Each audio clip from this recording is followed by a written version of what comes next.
mga kapatid, salamat sa Lord.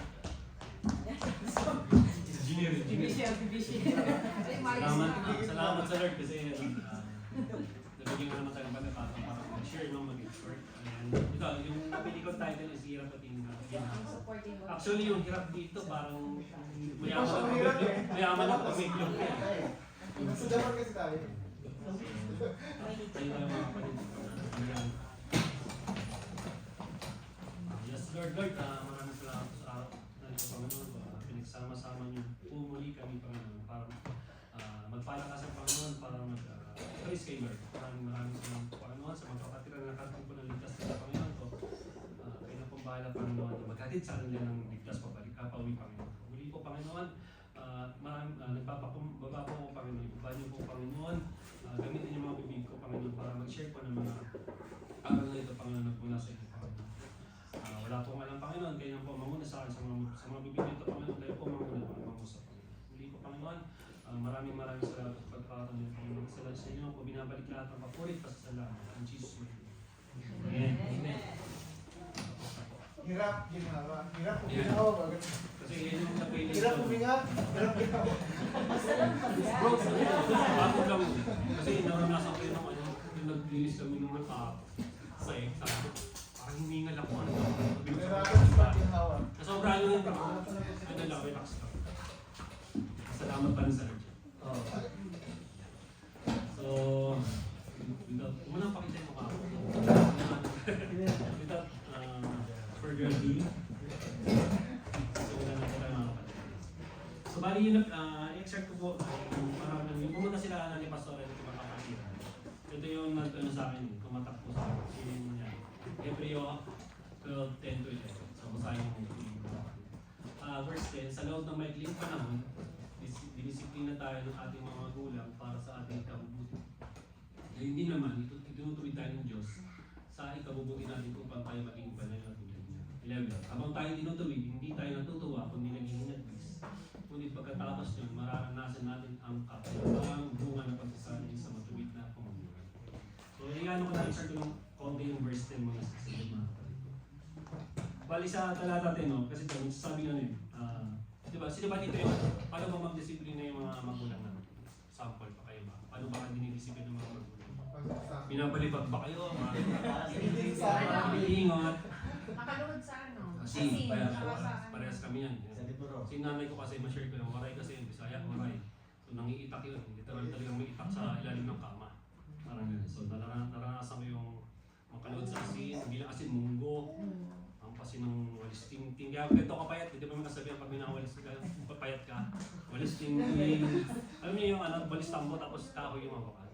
Yung pinapalo rin kami magkapatid. Tsaka yung buging bilya ba yun? Yung may tinig? Buging bilya? Yung may tinig? Yan. Naiwan yung tinig sa akin dati. Pero ano naman yan, pasaway naman kasi ako magkapatid. So kaya kami tinutuloy ng mga magulang. Wala naman siguro ang mga magulang sa atin na ano yun, hindi yung parang gusto mapahamak yung mga anak nila.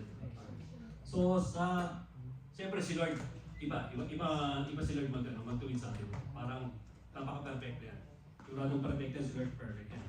Kumbaga, kapag dinisiplina tayo ni Lord, diba, kagaya nun, ikabubuti natin upang tayo maging banal na tulad niya. Diba, sabi nga sa 1 Peter 1:15-16, ito, dahil ang Diyos sa pumili sa inyo ay banal, dapat din kayo magpakabanal sa lahat ng inyong ginagawa. Sapagkat nasusulat, magpakabanal kayo sapagkat ako'y banal. So yun. So bilang Kristiyano kasi ito yung bilang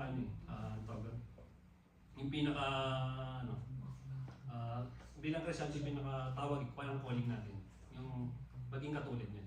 Ito yung pinakamahirap na part na parang bilang siyempre nasa mundo tayo, ang hirap tularan yan, ang hirap ba yung maraming sagapan, maraming tukso, maraming kasalanan sa mundo, di ba?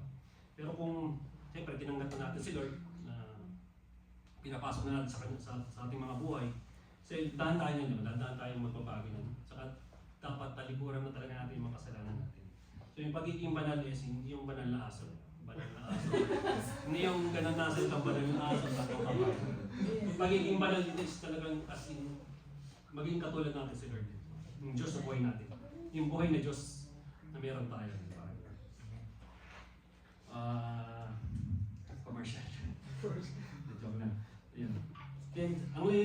pagdidisiplina ng Diyos ay tayo ay para maging mas maligaya, matuto sa kanyang kabanalan. So paano ba tayo magiging banal? So, diba? Yung kabanalan naman, hindi naman ano yan. Hindi naman natatapos yan sa pagiging yan. Pag ganito, pagdating ng gawain, pananampalataya, pag-pray, kailangan yung pagiging banal, may pagiging banal katulad ni Lord, kailangan maging pinamumuhay natin yan. Yung mga salita ni Lord, sinusunod natin yan. Para ano? Di ba yung Bible, ginagawa natin yan siya? Guidebook, parang yan. Guidebook ng ating buhay. So dapat, hindi lang sa salita, pati sa gawa, pinamumuhay natin yung mga salita ni Lord. And talagang, yung mga kasalanan na yung mga tukso na yan, talagang dapat natin. Diba? Sa gaya ni Bro Tony yan. Diba? Kahit sino naman, tuksoin, patalikod, talagang mapapaisip ka, mapaparangin, mapapatulang mo kung hindi ka nakakilala kay Lord, hindi mo tinanggap si Lord sa buhay mo. So, lalo na rin ako, parang ganun din nagkalikod. Wala akong relax sa salita. Wala akong relax sa salita. Kaya ako high blood din. Kaya ako may high blood. Pero salamat pa rin sa Lord. Kaya ito, pinapasok ako ni Lord sa buhay niya, pinapasok si Lord sa buhay ko. And check lang din sa Hebrew 12:14.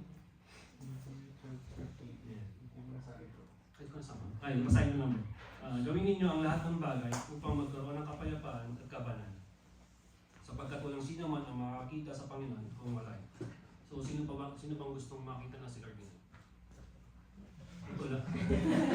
Yeah. So, pero pag tingin tayo natin yung 5, pag po na Lord parang ganun. Ano ba? Nasaan ba ako? Siyempre, hindi naman, ewan ko lang, hindi ko kasi, baka may nakakalam sa inyo, sa akin kasi, parang, siyempre, kung makasalanan ka, di ba? Parang ang hirap naman pakita, parang ang hirap makita mo si Lord, di ba? Kasalanan. Kung makasalanan ng tao, yung hindi mo talaga siya pinapasok sa buhay mo. Parang ang hirap maging, hindi ka magiging banal din kung makasalanan ka eh. So, bali yung kabanalan ay isang malagang aspeto upang makalapit tayo sa Diyos. Kung nais natin na makasama ang Diyos, makita siya at ang ating buhay, kailangan natin mamuhay ng may kabanalan. So, yun nga. So, kanina explain ko sa kabanalan. Kung gusto niyo makita si Lord, makasama na si Lord. So, maging banal tayo. Amen. Susunod sa Mateo 5:8. Pinagpala ang mga may malinis na puso sapagkat makikita nila ang Diyos. So dito, nag-rema na sa atin yung yung pagiging malinis na puso is yung hindi naman ibig sabihin yung mapagbigay ka, yung mga ganun. Yung tapos pagbigay mo, tapos may pagpalis ka naman. Yung mga ganun. Hindi naman yung may parang may nagsasabi yung sinasabi ka pala. Kasi talaga kapag nagbigay ka, tapos sa puso, wala ka nang hinihintay na kapalit parang gano'n. And yun, sa pagkakaroon ng malinis at banal na puso ay may malaking kahalagahan sa ating relasyon sa Diyos. Sa pamamagitan ng kabanalan, nagiging bukas ang ating puso upang makita ang Diyos sa atin. So yung mga kapatid na kailangan natin maging mabuti sa kapwa, mabuti sa sarili, sa kapwa, sa mundo, kailangan ba natin yung mga nagpapalay sa atin sa Lord. And next is yung verse 11. Ano sa verse 11? Bali sa verse 11 dito, sinasabi dito yung na kapag nagtutuwid ang Lord, kapag tinutuwid tayo ni Lord, hindi ibig sabihin nito yung yung puro kasiyahan lang ang pagtutuwid ni Lord. Kailangan dito yung hindi tayo natutuwa kundi naghihinag peace, ngunit pagkatapos yun, yung kumbaga, yung sinabi ko yun sa title kanina, hirap, tapos ginawa. So dito combination hirap at ginawa. So pagtutuwid ni Lord, siyempre hindi naman ganun ka yan, di ba? Parang binibili ka ni Lord. Siyempre pipitik-pitikin tayo niyan, papalupaluin tayo pag naliligaw tayo ng landas. Parang, ay may ginagawa ka na, lumalayuan mo sa akin, di ba? Parang ganun, parang nagkakabigla, sakit. Tapos sino tatawagin mo? Hindi naman si Doc, di ba? Ang tatawagin mo agad si Lord, di ba? Ba't ganun ba? Kailangan natin magkasala, kailangan natin magkasakit para lang makilala ulit natin si Lord. Huwag naman tayong umabot sa puntong agaw buhay na tayo, tsaka tayo magsisisi, tsaka tayo magtatawag sa Lord kapag wala na talaga tayo. Yun, sa amen mga kapatid. Ayun, share ko rin narelate ko rin dito sa Job 5:17. Mapalad ang tao, dinidisiplina ng Diyos na makapangyarihan, ang pagtutuwid niya sa iyo, huwag mong ipagdamdam. Ayun nga, so yung dito nga, di ba, kailan naman natin si Job, di ba mga kapatid? Yung grabe yung naranasan niya, kilala natin, pero hindi ko pa nababasa actually. Tinarinig ko lang kinani Pastor at sa mga kapatid. Pero nabasa ko ng bahagya, pero yung grabe yung karanasan ni Job Kasi sa akin lang, manakawan ka lang para magwawala ka nito, lahat ginawa sa kanya eh. Diba? Parang, yung pagdidisiplina ni Lord dito sa kanya, test of faith yun eh. Gano'n ka tatagal sa akin, parang ganun. Kung maliliis ka ba, parang ginawa ka na sa pamilya, trabaho, mga ganun. Grabe yan, hindi tayo, konti na lang. Yung pinansin trabaho, iiyak ka sa senti, music ka na senti na kanta. Diba? Tapos kung ano nagagawin mo, mga stress mo. Diba? Yung testing natin, grabe yung testing sa tayo na, pero grabe yung kay Job, diba? Grabe yung example ni Job na parang pinapakita sa atin ni Lord na kailangan, biyahin nito si Job. Huwag naman yung ganun ka malupan. Pero kung ibibigay sa atin ni Lord yung pagkakataon, kailangan natin tanggapin. At siyempre, hindi naman natin hindi kakayanin yun wala si Lord sa ating buhay. Diba mga kaibigan, mga kapatid? Yan. And also sa ano po, English. And sa Proverbs 8:11 to, ayan, nakawikaan 8:11 to. Aking anak, ang saway ni Yahweh ay huwag mamalitin. Ang kanyang pagtutuwid ay huwag mong itakbo. Pagkat lahat ng mahal niya itinatama ng daan tulad ng anak na minamahal, sinasaway ng magulang. Kaya nga sinabi ko kanina sa Kirdo, kanina sinabi ko na di ba wala namang magulang na gusto mapahamak yung mga anak nila.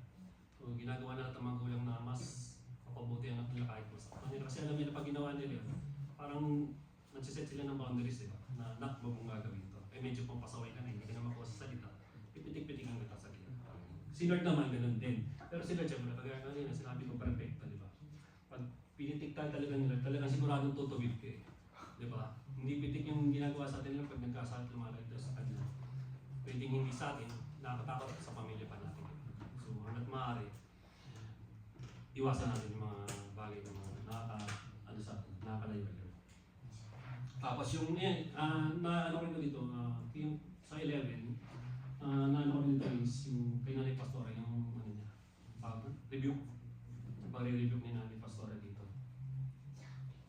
Parang yan. At ang kanyang ipagtutubit ay huwag mong itak. Sa experience ko kasi, na-review ko na pa ako. Parang na-review ko na ako nung tumawag siya nun. Parang yung may lagnat ako. Pero kung ay, si Joshua pala may lagnat. Tapos yung, ay sabi ko, baka makahawa. Pero pinapunta pa rin tayo. Yung umiyak ako, yun, mag-yan.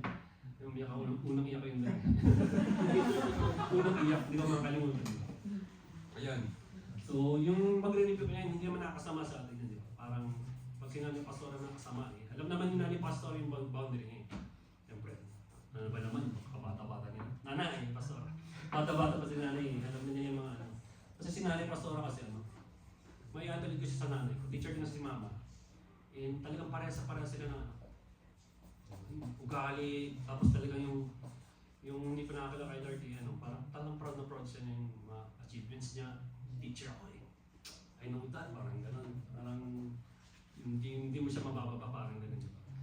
Pag si Nanay Pastora, pag nag-review sa amin, huwag nating ano siya, personalin ba? Kasi hindi naman ano yan eh, hindi naman tayo papahangko ng review. May kumbaga, tinutuwid tayo ni Nanay Pastora dyan. Hindi naman tayo nire-review para mapalay sa Lord, diba? Mas pinapalapit na tayo sa Lord para mas mapalala natin si Lord. At mas maging tularan natin ang Diyos, diba? Parang amen mga kapatid. Sa tumabilis. Kabado. 41 years old, kabado pa. Dating cutting class eh. Ayan. So sa narelate ko yung sa talata 11, is yung Romans 5:3-4. Ayan. Ang pakibasa bro. Josh. Pakibala. Romans 5:3-4, hindi lamang iyan, inagagalak din natin ang mga kahirapan natin tinitiis dahil alam nating ito'y nagbubunga ng pagtitiyaga at ang pagtitiyaga ay nagbubunga ng mabuting pagkatawad, nagbubunga ng pag-asa. Amen. Ito laging sinasabi ito ni natin pastor, diba? Lalo na yung number 4, diba? Na kapag kunting hirap, kunting kailangan natin yan. Hindi naman, di ba sabi ko sa inyo, lagi ito sinasabi sa atin na, lagi sinasabi sa atin, hindi ako pala, ni Lord sa atin na yung mga hirap na nararanasan dito sa mundo, nararanasan na sa mundo, sa buhay, mga pagsubok na yan, hindi naman natin hindi kakayanin yan eh. Kasi kasama nga natin si Lord, pinapasok natin sa buhay si Lord, hayaan natin si Lord ng kumontrol ng buhay natin. Siya ang mag-lead, gawin natin leader si Lord sa araw-araw sa buhay natin. Yung hirap na yan, ano yan eh, dadaan na yan. Kasama natin si Lord, lagi magbibigay lakas sa atin si Lord, di ba? Pag wala tayong nanghihina tayo, tawag lang tayo kay Lord, pray lang. Kasi darating yung time na magbubunga dito yung pagtsatsaga natin sa Lord. Itong pagpapagal natin sa gawain, itong pagtsatsaga natin sa mga pagpapalakasan natin sa mga kapatiran, siguradong magbubunga yan. Antay lang tayo kasi in God's time, makikita natin yung sinasabi ni Lord sa atin. So, sa part din ng pagtsatsaga ay nagbubunga ng mabuting pagkatao, at pagkatao ay nagbubunga ng pag-asa. So yung pag-asa yun, yun yung inaantay natin. Tsaga lang tayo mga kapatid. So huwag tayong bibitaw sa Lord. Amen. Amen.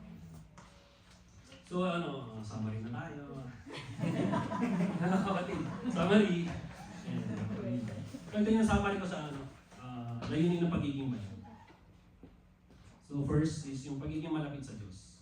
So syempre, pag banal tayo, ay malapit sa Diyos. Pag nagiging banal na tayo, tandaan tayo talagang naging mabuting kristyano.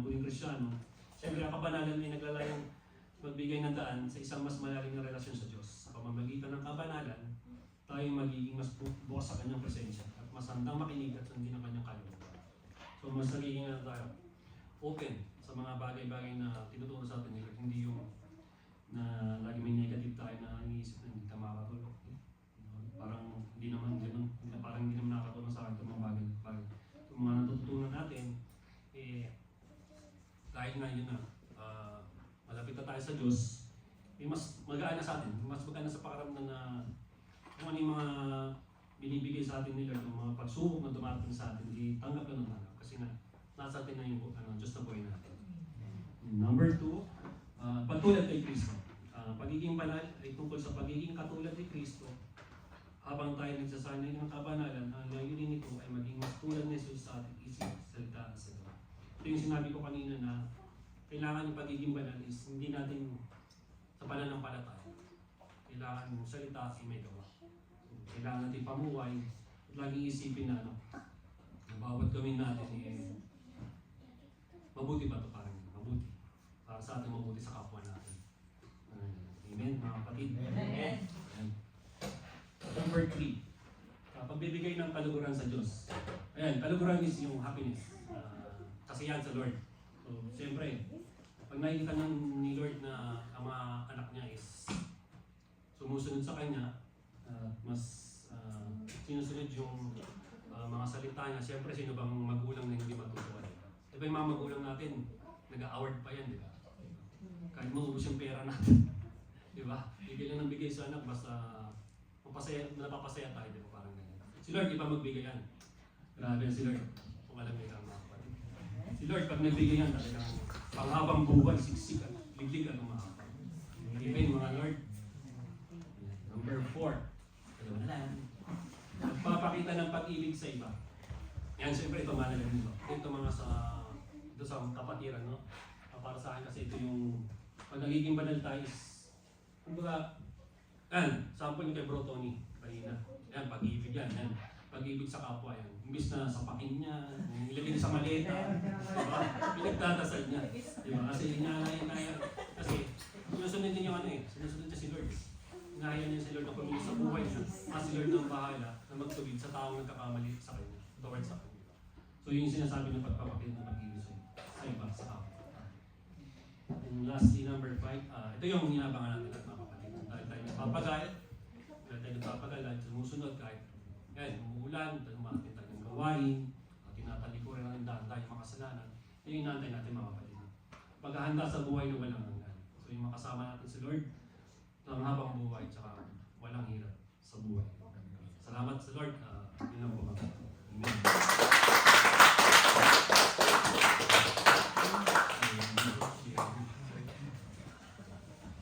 Salamat sa Lord sa ginamit na gawain ngayon. Diba doon sabi nga, kasi parang ito rin yung topic ni nanay ng fellowship, diba? Yung pinaka-aim ng isang Christian kasi na mahirap talaga maging Kristiyano kasi yun, di ba ang goal natin yung holiness. Hindi yung sinasabi na holiness na kakaroon ka ng halo, di ba? Yung parang putong sa ulo. Pero yung holiness na yun, that's mga ganung bagay, di ba? Meron siyang, yun yung standard ng Lord in holiness, di ba? Standard ng holiness ng Lord para sa mga Kristiyano. So bago tayo magtapos sa closing prayer, so yun natin ang closing sharing, ipaki-ano muna natin yung kwanta. Kasi nag-aaral tayo, dapat meron naman tayo, kasi wala tayong kasi wala ka tumuhan, hindi ka premyo. Malaki tayo sa kamay. So, mauna na sa akin. Nauna ako. Okay lang. Yung sa akin naman, yung nabanggit at saka laging binabanggit ko na yung obedience is better than sacrifice. Ano yung mga naman yung pag-sacrifice, di ba? For example, nagbibigay kayo ng tithes, pero hindi ka naman sumusunod sa ibang part. Kasi, for example, sa pagsunod sa Lord, as a Christian, ang dami kasing mga ano yun eh, yung tithes isa lang yun. Yung pag-serve sa gawain, yung may mga ministry tayo, for example, may mga kumakanta sa music ministry, yung nag-ayos ng chair, pwede rin ministry yan, di ba? Yung nagdadrive, nagluluto, na basta mayroon kang ginagawa para sa Lord na bukas sa loob mo, di ba? Hindi lang naman all the time na nakaupo lang tayo nakikinig, dapat talaga maging part din tayo ng church, di ba? Kasi tayo yung church, hindi yung building, kundi tayo mismo mga members na umatin sa gawain. So, yung sacrifice na yun, gumising sa umaga, buti nga ngayon kasi medyo 12, di ba? Late na yung ano natin, late na yung gawain. So, yung umatin sa gawain, pumunta, mag-drive, magluto, minsan kung meron tayong occasion or event. So, yun, si Brother Lloyd, di ba, nagsikap siya ng big box, naligo. So, yung sabi ko na, yung obedience, yung talaga yun yung tinitingnan ng Lord, kahit anong pa mga sakripisyo mo, for example, nagbibigay ka ng malaki, pero may nasasabi ka doon sa mga kapatid mo, nagtatay sa mga, pinakumpirma minsan sa iyo, katabi sa kanya, ba't ang liit ng tayo ng parang tayo mo sa sabi ba, di ba? Instead na mag-focus ka sa Lord, nakatingin ka dun sa mga brethren. Yung nakaano ka ba? Yun, gano'n. So, obedience talaga, yung sinasabi nila, obedience is better than sacrifice. Kasi, ano yun mo ang sacrifice kung wala ka naman dun sa obedience. Kahit gaano pang sakripisyo mo, pero hindi mo na please si Lord, walang obedience dun. So, yun lang yung natutunan dito sa pag-aaral sa amin. O, ikaw, Pastor. So, Brother Josh. Praise God. Sa akin naman ay... Pagkalala ko muna kasi hindi kikilala mo. Ako po pala si Joshua Garcia.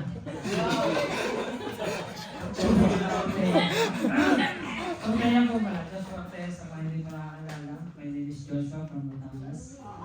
Pataas po ang tumalang. 3 hours po bago pumunta. Yan, ako may obsession din about sa ating tinagal. About sa insight. Sa ating nakatuwa itong mga verses. Ito'y hindi lang ito about sa obedience. Ito ay about din sa tinuturuan tayo ng Lord. Magiging patient. Magkaroon ng patience sa isang lugar. Kasi ang bilang isang Kristiyano ay dapat makita. Kasi nga dapat bilang isang Kristiyano ay makita sa atin ang pagiging asin ng bilang nasa limutan ko nasa santang lugar. Medyo mahirap yun kasi tulad nga kay bro, medyo mahirap niya kasi. Pero kung isipin natin, kung wala talaga tayo sa Lord, mahirap yun eh. Napakahirap talaga. Kumbaga, tayo naman eh hindi agad naging Kristiyano. Kumbaga, para sa akin, ako'y nanggaling ako sa magulong, medyo magulong background tayo eh. Kumbaga, kung dadating tayo sa point na gano'n, kaya may paalala, kompleto talaga ang Bible eh. Kompleto talaga ang Bible kasi kung tayo ay nasa trabaho, ang paalala ng Lord, whatever you do for the glory of God. Kompleto lagi ang Bible. Kaya kung hindi talaga natin binabasa ang ating guidebook bilang isang Kristiyano, ay papatisip talaga tayo. Pero yan, nakakatuwa ang share ni Diyos. Salamat sa iyong buhay. At ayun, mag-bless ang bawat isa. Salamat po sa Panginoon. Ayun.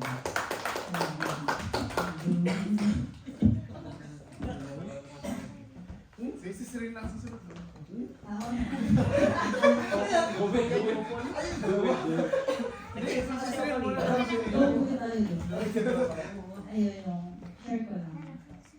Hindi ako yun.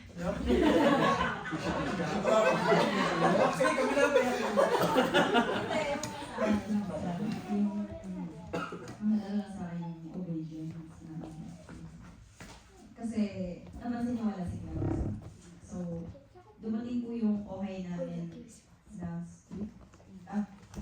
Friday.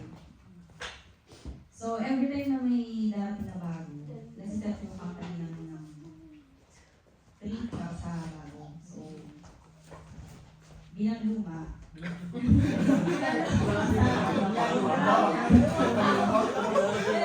kailangan kami sa kailangan kasama namin. Siguro mga December pa kami sinabihan na magkakaroon nga ng ngayong araw.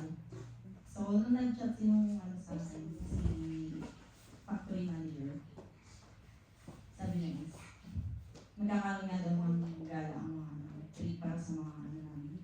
So, sabi naman niya, sa chat niya is, pwede naman kayo umindi kung may sabi niya, emoji ako. Hindi na ako nagdalawang isip. Sabi ko, ay, hindi ko ako pwede dating kasi may church. Kailangan ko pumunta din church. Parang naano lang ako na bilang isang Kristiyano, baptized Christian na ang bigat kasi pag Sunday, hindi ka naman maka-attend. Parang hinahanap-hanap ng katawan mo ngayong, di ba? Yung araw ng Sunday. Diba, ay ako nga sa ko lang, personal experience ko. After nito, pag-uwian na, sabi ko parang, sana sabi na ulit. Kasi di ba, yung parang, ang dami kasing nangyari na ang toxic. Pero pagdating sa gawain, nawawala na-refresh lahat. So, sabi ko na parang, kami dalawang nilawayan, hindi kami kasama. Sabi ko, Lord, ikaw na bahala. Kung ano man yung isipin sa amin ng mga boss namin, na parang, syempre, inom na namin yung church which is sa kanila, wala naman silang paniniwala about sa ano, iba yung religion nila. Sabi ko na lang, Lord, kung ano man po yung iisipin nila sa amin, sabi ko, ikaw na po bahala. Pauwiin man nila kami, ikaw na po bahala. Parang ganun ba? Hindi kasi hindi yung maiiwasan. Oo, hindi yung maiiwasan. Hindi po yung maiiwasan. Totoo lang. Lalo na sa company namin talaga. Na, syempre, yung company kasi namin is parang family, ano lang siya na talagang kita, ano ka nila hindi. Kilala ka nila hindi naman malaki talaga na talagang kilala ka nila na monitor ka nila. So, yun. Opo. Hindi yun maiwasan na yung ano nila sa'yo, mag-aano sila, mag-alayo sila. So, sabi ko, hindi naman mabigat sa akin na yung parang pauwi na ako. Kasi di ba, syempre, dapat maging ready na lang. Sabi ko nga kayo, maging ready tayo. Tapos, tsaka actually dito kami nare-renew ng visa. Parang yun. Yun yung isa namin inaalam na mapauwi na. Okay lang, si Lord na bahala. Yun. Hindi yun. Ngayon wala akong bigat na nararamdaman pa. Parang sabi mo na lang, Lord, ikaw na pong bahala. Yun lang. Sabi nga nila, pag nag-obey ka kay Lord, siya na bahala naman. Siya naman lahat ng magbabalik na namin. Amen. Share ko lang. Yun lang po yung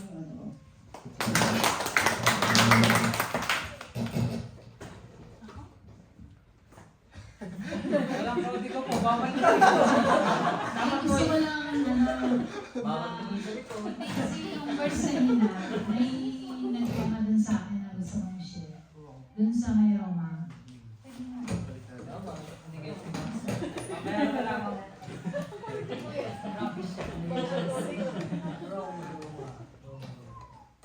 Yan. Hindi lamang yan Romans 3. Hindi lamang yan ikinagagalak din natin ang mga kahirapang ating tinitiis dahil alam natin ito'y nabubuhan ng pagtitsaga. Yun nga yung mga, share ko lang po yung, di ba,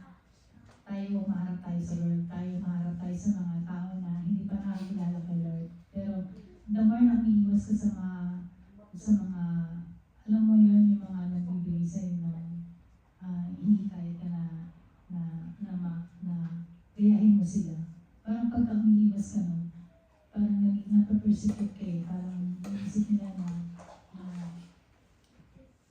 masama iniisip nila sa'yo. Sabi ko, Lord, nag-pray ako, Lord, ikaw na yung bahala sa mga taong umusig sa akin, Lord. Sabi ko, kasi, alam mo, andyan talaga yung, yung the more na umiiwas ka, hindi mo mapipigilan na maki-join ka. Yung, alam mo yung pagiging, chismosa ba? Yung the more na, yung nag-uusap-usap sila, na dapat sila ang mga habang pati mga Pilipina, nag-usap-usap sila. Tapos ikaw, parang ayaw mo na makihalo. Parang yung iba yung mga iniisip nila na, yung iba ka, you're out of place. Parang gano'n, yung iniisip. So, sabi ko, Lord, ikaw na bahala. Para, hindi naman siguro sa ito ko pibuti ko yun. Kung iiwasan ko lang yung gano'ng, toxic. Yun lang po.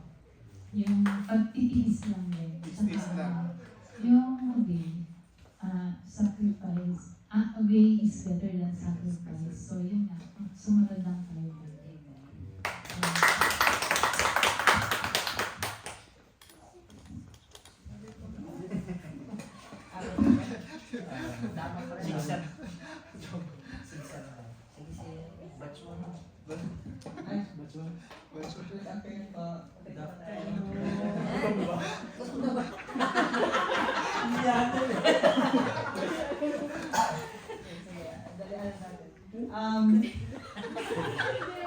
Ano po, nakarelate ako kay Brother Tony. Experience niya kasi siguro makompare mo yung paano mo i-handle yung mag-ano sa'yo ba? Ano ba? Aaway or something. Persecutors. Kasi po pag kung nasa world ka tayo, hindi pa natin dala si Lord. Kasi siguro yung expectation natin sa tao pag siguro yung nagbibigay tayo ng magandang ano ba yun? Yung mabait ka sa tao ba?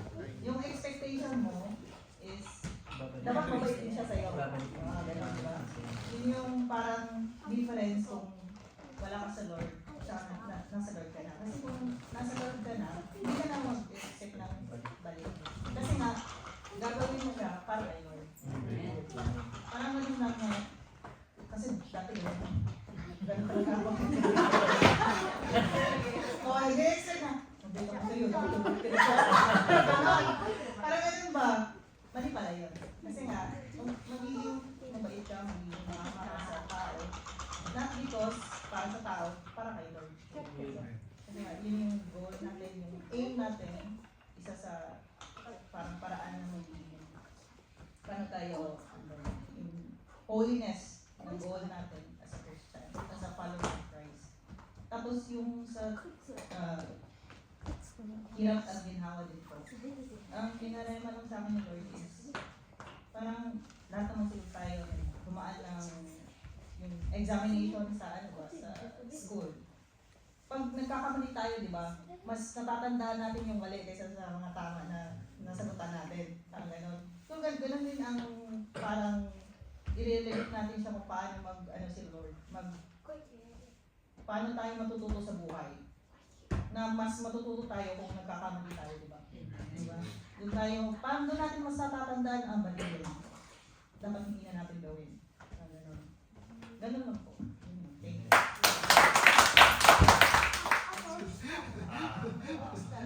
Ay, basta.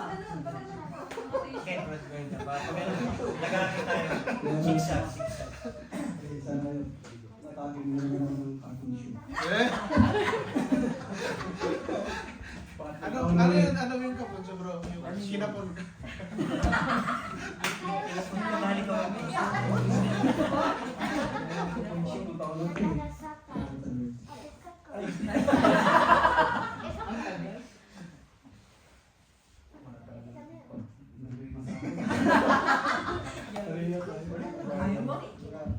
Sige, share ko na lang yung discipline. Share ko na rin. Naalala ko na yung tatay ko talaga. Bata pa ako. Mabuti ako yung bata. Pati siya, di ba? Parang lakas sa ilong yun. Kaya naasahan talaga ako ng tatay ko. Pero andun talaga kasigasan ng ulo. Talagang brutal talaga ako. Brutal talaga ako. Kasi bata pa ako, nagpupura ako sugal. Sugal. Nanigarilyo. Hindi pa naman mga 10 years old sugal. Naalala ko yun ng panahon. Nagsugal ako, mga kalaro ko, mga nanay na baka.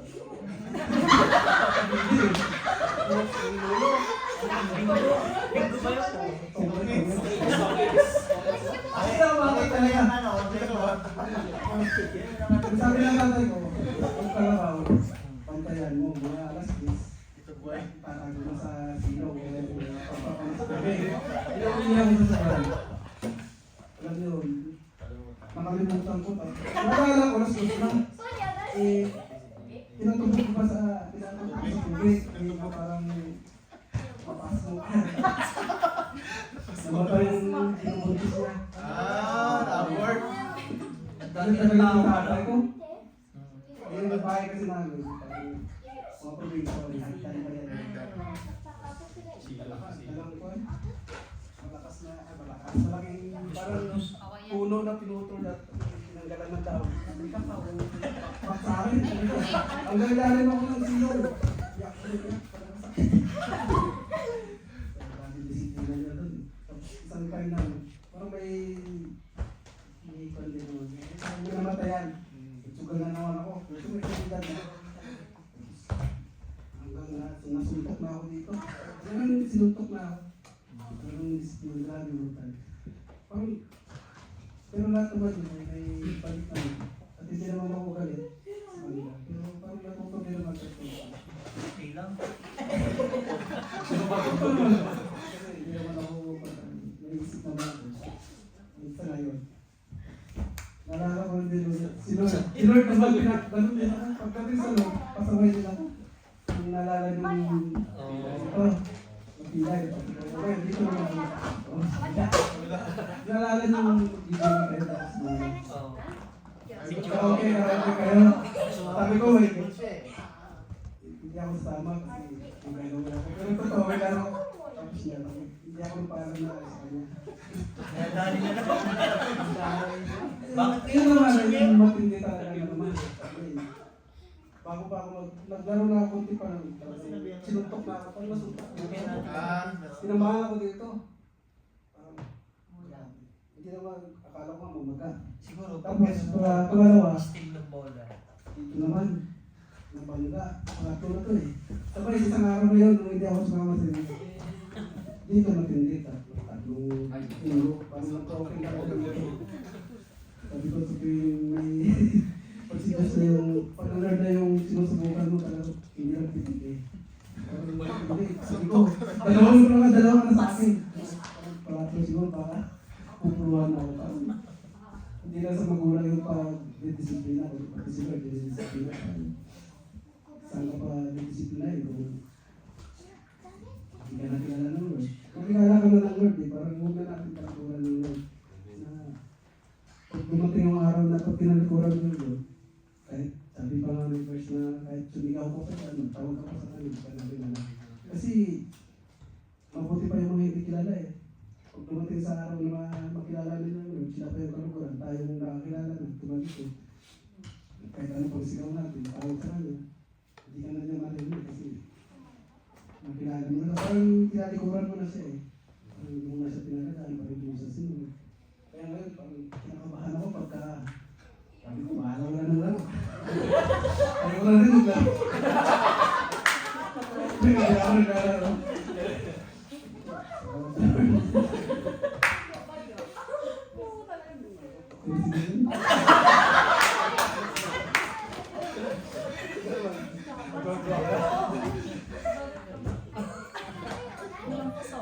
Hindi, nag-share na ka. Si Lisa. Si, ano, Para sa akin,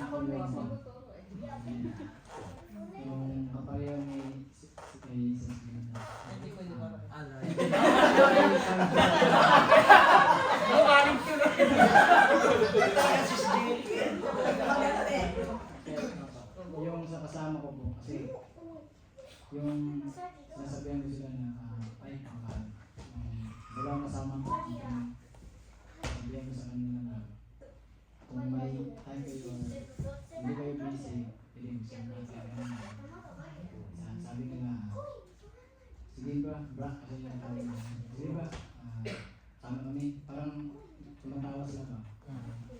Tapos, napag-usapan natin, ano bang election ba dito, yung ganun ba, share. Maganda doon tayo kasi wala kang judgment na nakapanggap ba, yung ano. Tapos, tumatawa na sila, tapos nasabi niya, ano ba yung simbahan nyo, bro, yung, para bang, bakit kumakanta daw yung ganun ba?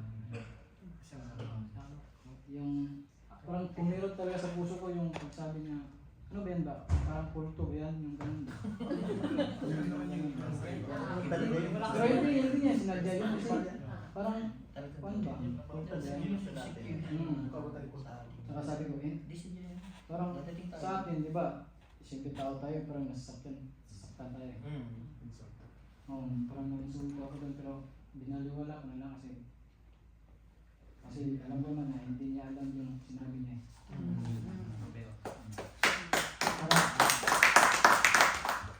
Sabi ko, parang yung kung noon yun sinabi niya sa akin yung wala pang si Lord, talagang Hindi na kayo nag-TikTok. oo. Kaya tayo ba Talaga siya yung ipag-away ba? Yung ganun.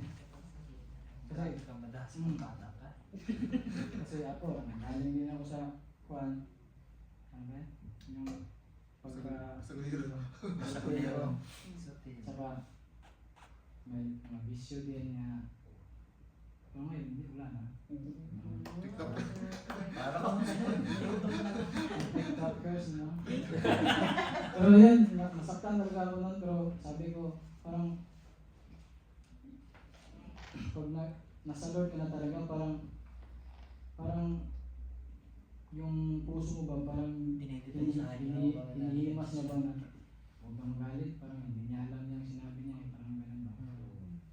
Sabi ko nga sa kanila niya, kasi papauwi na yun sabi ko sa kanya na, Pai, kung bago ko umuwi pa, magsimba tayo pa, tayong tatlo para saya tayo. Yan sabi ko. Sige ba? Sabi niya. Saka, yung sa pagtsatsaga naman po dapat pag may tsaga talaga may isang tulog na tsaka yan.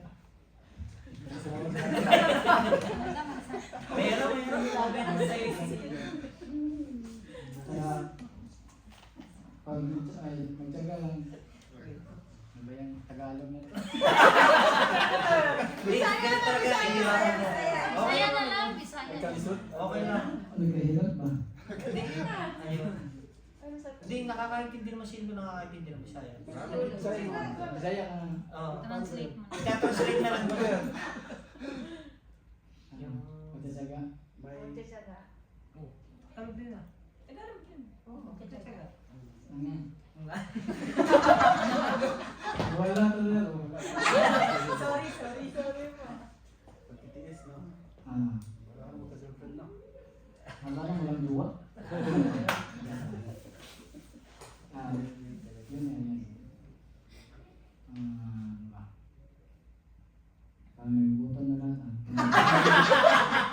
Pinapupunta ko na salita mo Nalimutan na mga salita. Amen. Okay na. Yak na yan. Okay na. Sige ka na. Yung sa, di ba, sabi ko nga pag tayo Kristiyano, parang kung kailan tayo naging Kristiyano, doon tayo lagi, di ba? Doon tayo sinusubok. Na minsan ako question natin, doon kung kailan kami sumunod, bakit saka mo kami pinadanas. Pero tanda natin mga kapatid, sabi nga yung tinites tayo, parang di ba pagka ang isang kita, bago yan maging mahulma ng isang ita, talagang pupukpukin mo yan. Papandayin mo yan. para maging para magpunis yan. Hindi naman pwede tayo na isang click lang na ganyan buwag tayo, di ba? Kasi sira tayo dati. Di ba? Bago tayo po, maraming pokpokang magaganap. Pulma. Maraming matagal tayong taladaanan ng Lord sa mga paghihirap. Pero huwag nating tingnan yung hirap na yun na para lang pasakitan tayo, na tinuturuan tayo ng Lord na sa bawat pagsubok na pinagdaranan natin, inihahanda niya tayo para maging matibay tayo. Pagsunod-sunod na yung mga pagsubok natin sa buhay, yung susunod na pagsubok na pagdadaanan, sisiw na lang yan. Parang, dati ko na napagdaanan ito Di ba? Hindi na natin dapat question kung bakit. Isipin na natin, sabi nga doon sa Philippians 4:13, di ba? I can do all things through Christ who strengthens me. Sino bang nagbigay ng kalakasan sa atin? Sino bang sa iba ang Lord lang? Magpatuloy lang tayo sa Kanya kasi sabi nga di ba dun sa yung makatiis ang lumakas sa isang halilit kasi ba? Yun yung panghawakan natin na huwag tayong bibitaw. Kasi ang hirap po bitaw sa Lord. Lalo na kung alam mo na napagdaanan na natin yung mga hirap, napagdaanan na natin kung ano yung tayo dati. Diba? Huwag na tayong maging parang baboy na dating nasa putikan, nanilinis na tayo, tapos gusto na naman natin bumalik dun sa posisyon na gusto magsaya na naman kasi sa putikan. Mahirap mawalay sa Lord, mahirap mawalan ng Lord sa buhay natin. Kasi ang Lord lang ang magpapalakas sa atin Siya yung magpapatibay sa atin. Diba? Yung sinabi ni yung tinuro ng Lord na yung tungkol kay Job na lahat kinuha sa kanya, di ba? Yung mga anak niya, yung ari-arian niya. Diba? Pero sinabi ni Job doon na pagpapala lang ba ang tatanggapin natin sa Lord? Kapag napagsubok pa natin, kailangan natin magalit kasi kinuha niya lahat, di ba? Sa kanya naman galing niya lahat. Kung gusto niya kuhain yan, kukunin niya yan. Pero may pinangako Lord Basta yung faith mo nasa Kanya lang, basta yung faith mo na nagtitiwala sa Kanya, sinurrender mo sa Lord lahat ng mga inagpis mo, lahat ng mga nararamdaman mo, hirap, sakit. Pag binigay mo sa Lord talaga yan, mawawala yan. Kukunin niya ng Lord talaga lahat. Diba? Ako nga dati, di ba? Lagi akong nare-review ni Pastor Kasi nung muna, ang sakit ko high blood. Nung nandun pa kami. Parang lagi pa totoo na ito, high blood ako, ganyan. Nireview ko ng Pastor na pag lagi mong piniling yan, gagawa na kita ng certificate. Ito yung natutunan niyo yung Pastor. Gagawa na kita ng certificate na ito, si Brother Tony, may sakit yan, ganyan. Hanggang sa na sinurrender ko lahat yun. Kasi para sabi ko, Lord, susunod ako. Kasi doon dati, nung nasa ako kaya kami, yung paisya ko, mahirap din siyang puntahan kasi bundok din. Nasa tuktok din namin ang bundok bago ko bumaba, yung bike kakain mo pataas. Natatapos kami ng gawain kasi gabi dating gawain din Makakauwi ako ng 11 na, gusto na ako sa paisya. Kasi magpapay pa ako Pero lahat ng yun, sabi ko, Lord, inano ko, tinis ko yun. Sabi ko, kahit mahirap, hindi mo mararamdaman yung pagod. Pagdating ko tulog na yung mga kasama ko Pagdating doon sa sabi ko, Lord, alam ko naman na lahat ng ginagawa ko ito, alam ko dati na hanggang sa, hindi na ako dati yung maintenance ko yung sa headland, na gano'n. Hanggang sa nawala, hindi ko na tinuloy, kasi hindi siya bumalik hanggang ngayon, di ba? Tapos, ito naman, binigay naman ng Lord, pinalitan naman niya ng diabetes. Di ba? Tinanggal niya yung high blood diabetes na binigay niya. Pag uwi ko ng Pilipinas, sabi may diabetes daw ako. Kinakalawasan niya rin yung mga sintomas na diabetes. Sinasalayan din namin. Pero ngayon, siyempre, naturuan na tayo ng Lord na hindi ko na iniintindi yung hindi ko na dinadamdam ba na ito ko na Kaya kung hindi, di ba kung ano, hindi mo naman makikita na sa tao may diabetes o ano. Na natutunan ko na i-review na pag may ganito ka nararamdaman Lord, wala to, in Jesus name, wala to. Samantalang natin, di ba, pag kaunting ano lang na tayo, tawag dito yung dahilan agad, ngayon, hindi ako makakatid kasi ganito masama ang pakiramdam. Pero, hindi eh. Yung tinuro sa atin ng Lord na natuto tayo na mag-review. Kahit yung asawa ko nga, nire-review ko eh. Na pag minsan tinatamad, yun, lagi kong sinasabihan din ng asawa ko. Kasi yung asawa ko, ano din siya eh, mataas. Parang mataas din ba yung ano niya sa sinasabi ni Pastor? Medyo mataas din kasi may ano siya, graduate siya ng accountancy, may civil service siya, may bookkeeper, ngayon may manager, parang gano'n. Pero sabi ko, sinasabi ko sa kanya, tapos papasok ka ng doon isang gawang biyan hanggang Sabado, papasok ka sa trabaho. Minsan late ka pa uuwi. Tapos pagdating ng linggo sa sarili mo, hindi pagod masama ang pakiramdam mo. Hindi ka makakatin kasi masama ang pakiramdam mo. Tapos pagdating ng Lunes, papasok ka naman. Sabi ko, nakakaya naman sa'yo. Yung asawa ko, talagang pinupukpok ko din yun talaga. Sabi ko, yan ang alam pinagagawa ko sa inyo. Na linggo na lang magsisimba kayo. Kasi sabi ko, yung mga anak natin, ang kaligtasan niya nasa atin hanggang hindi pa yung tumatanggot sa Lord. Ang kaligtasan niya nasa atin, sa ating mga magulang. Na kung paano natin siya palakihin, kung paano natin sila i-ano sa Lord. Pag hindi natin tinakay sa Lord yan, tingin mo, magiging mabuting tao ba yun? Pag hindi natin. Yun yung sinasabi ko sa asawa ko. Sabi ko, yan ang alam ang pwede nyo mano. Kasi dito sa Japan, ang hirap pawali sa pamilya, di ba? Ang hirap talaga namang nandito ni Pago, magkasakit ka dito, walang aalala sa'yo, walang, ikaw lang, di ba? Pero pagka maayos yung pamilya natin sa Pilipinas, nandun yung kapanataga natin dito kahit alayo, di ba? Yun yung inaano ko sa asawa ko. Sabi ko, yan lang inainihiling ko sa inyo, sumunod kayo sa Lord. Sabi ko, mag-serve kayo sa Lord. Kasi sabi ko, ang sarap, gusto kong yung nararamdaman kong kagalakan, kaligayahan na binibigay ng Lord, gusto kong maramdaman ko rin. Kasi, diba, yun yung, hindi lang sa asawa ko eh. Yun naman ang purpose natin dito, hindi lang naman na basta tumanggap lang tayo sa Lord eh. Hindi lang yung basta nakapag-minister tayo dito. Diba? Ang purpose din ang gusto din ng Lord na gawin natin, yung maakay natin yung pamilya natin sa Pilipinas. Diba? Mas na masarap pakita na isang soul lang yung natin, masolve natin. Masarap sa pakiramdam at malaking bagay yun sa Lord. Na talaga namang libo-libo ang kailan magdiriwang sa isang soul na tumanggap sa Lord. Diba? Yun pang lalo na kung lahat ng pamilya natin maaaral natin. Diba? Salamat sa Diyos. Yun yung parang purpose ko dito eh. Talagang makasunod sa Lord at maakay ko yung mga pamilya ko na unti-unti na tatanggapin sila kasi ang sarap. Gusto kong maramdaman nila yung kagalakan na binibigay ng Lord sa atin.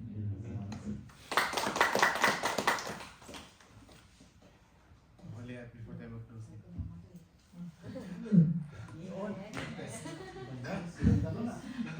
Jump na pala sa mga... Jump. Yes. Jump. Nagpapasalamat ako sa Lord kasi mula nung, oh my gosh. Mula nung bumalik kami dito.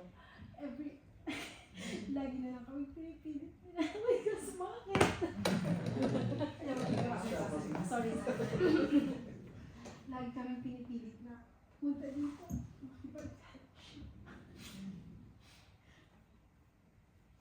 Alam niyo sir, ay ganda na. Ayaw kong pinupunta ako sa bahay para lang sunduin. Kumbaga, pinipilit talaga ako. Ayaw ko talaga dun. Pero, nagpapasalamat ako sa Lord kasi kagabi sabi ko kay Ana, sa asawa ko, magsimba tayo bukas. Sabi ko kasi nakita ko yung bukas ni Sensei. Ana na ako, magsimba ngayon. Tapos, kanina, mga mag-11 na yun, hindi pa kami naka-ready. Wala sa isip ko na magsisimba kami ngayon. Pero nagpapasalamat ako sa Lord kasi si Alan mismo nagsabi sa akin, hindi ba tayo magsisimba? Sabi niya sa akin. Nagsasabi ako lang, tara, simba tayo. Sabi niya sa kanya, ikaw na lang, hatid na lang kita. Pero ngayon, thank God, kasi siya mismo yung nag-aya sa akin na pumunta dito.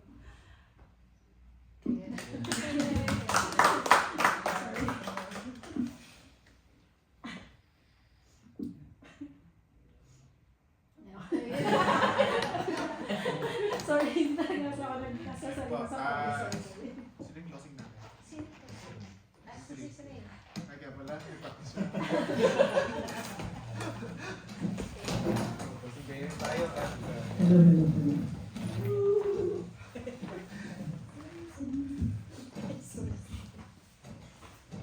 Kasi tuntong ka. Let's bow our head po. Yes, O Lord God, hallelujah in heaven. Lord, maraming salamat po sa natutunan po namin ulit sa ngayong araw na ito, Lord. Sa ginamit mo na magturo po, Lord, na si Brother Russell po. Maraming salamat po, Lord. Tulungan mo po kami maisa buhay po ito. Lahat po ng ririnig po namin, tulungan po sana kami na maisa pamuhay ito, Panginoon. Hindi lang po dahil narinig po namin, Lord, kundi ipasa buhay po namin. Lord, tulungan mo rin po sana namin na marami pa po kami ma-invite na mga iba pa po na alam po namin, Lord, na marami pa po nagpapagal po na makakilala po sa iyo, Panginoon. Salamat po sa araw na ito dahil kahit po sa maulan na panahon po ay ligtas po kami nakarating dito. Lord, maraming salamat sa ginagamit mo mga kapatid po namin na nagsusundo, naghahatid po Panginoon. Lord, palagi po sila pangalan Panginoon sa kanilang pamamayan Panginoon. Itataas din po namin, Lord, ang gawain po sa main Hiroshima sa pangunguna po ng aming mahal na pastora po. Sa mga extension po sa Inara, sa Ensenada, sa Sitoda po. Lord God, humingi po kami ng kapatawaran Panginoon sa mga kasalanan po na nagagawa po namin sa isip, sa salita, at sa mga gawa po Panginoon. Lord, hindi man po namin po kagustuhan, Lord. Alam po namin, Lord, na ano po nasa buhay po kami ng mundo, Lord. Sumusubo sa amin, Lord. Lord God, isang linggo na naman po ang dadaan sa amin, Lord. Tulungan mo po yung mga kaisya namin. Patuloy mo po sana i-bless yung mga kaisya namin na pinagkukuhanan po namin ang trabaho, Lord God. Ikaw na kung bahala po, Lord. God, ikaw na kung bahala sa pag-uwi sa pansamantalang pag-ihiwa-hiwalay po namin, Lord. Ikaw na kung bahala, Lord, bless, Lord, sa daan sa mga sasakyan na gagamitin, Lord. Lord, ikaw na rin po bahala, Lord, sa pagkain po, sa maliit na pagkain po na pagkasalo-salo po namin, Lord. Ikaw na po magbigay, magbalik sa mga nagdala nito, Lord God. Ibalik ko po ito na 6